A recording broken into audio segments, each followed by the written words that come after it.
Let me show you several examples to illustrate that Scrivener did not merely slavishly follow the King James Version, but rather attempted to reflect the family of printed editions of the TR as utilized by the King James Version translators.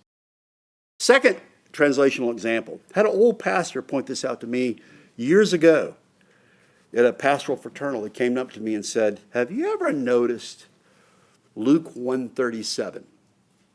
The King James Version in Luke 1:37 reads, 'For with God nothing shall be impossible.' For with God nothing shall be impossible."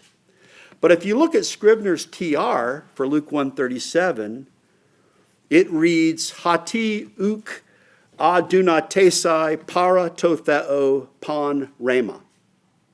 This is the reading in Stephanus. It's the reading in Beza. It's also the reading in the Nestle-Aland 28th edition.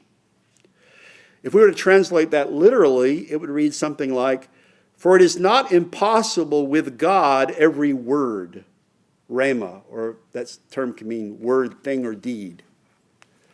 But that doesn't sound a whole lot like a literal rendering in the King James Version, "For with God nothing shall be impossible."